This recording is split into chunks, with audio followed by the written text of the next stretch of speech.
অভিভাবকদের অসাবধানতায় অভয়নগর এলাকায় কাটা খালের জলে ডুবে মৃত্যু হল 2.5 বছরের এক শিশুকন্যার। সোমবার সকালে রাজধানীর ভাটি অভয়নগর সংলগ্ন ক্যান্টনমেন্ট রোড এলাকায় এই মর্মান্তিক দুর্ঘটনাটি ঘটে।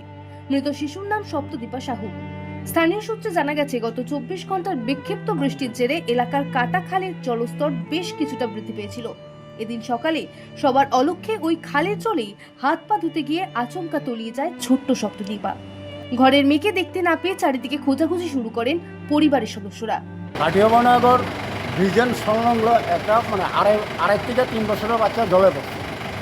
তো আমরা তৎনগত খবর পাওয়ার সঙ্গে সঙ্গে আমরা সেটা আমরা যে স্পটে পড়ছিল সেই স্পটে খোঁজাখুঁজি করতেছি। সেই স্পটে না পাই সেটা আমরা প্রগতি স্কুল কারুইয়া দুর্গা সুমনি ব্রিজের আগে ওই জায়গাতে পাওয়া গেছে। আমরা ওই হামতে উদ্ধার করে আমরা জীবিকা হ্যান্ড ওভার করি। নিখোঁজ হয়েছিল কোন জায়গা থেকে? নিখোঁজ হয়েছিল ভাটি অভয়নগরের ব্রিজের অপর সাইডে। ঘটনার খবর পেয়ে দ্রুত ছুটে আসে আগরতলা অগ্নি নির্বাপক দপ্তরের প্রধান কার্যালয়ের দমকল কর্মীরা। তল্লাশি চালানোর সময় ঘটনাস্থল থেকে কিছুটা দূরে দুর্গা চৌমোহনী ব্রিজের কাছ থেকে শিশু কন্যাটিকে অচেতন অবস্থায় উদ্ধার করে দমকলের একটি দল। তৎক্ষণাৎ তাকে উদ্ধার করে তড়িঘড়ি জিবি হাসপাতালে নিয়ে যাওয়া হয়। তবে শেষ রক্ষা হয়নি বলে হাসপাতাল সূত্রে খবর।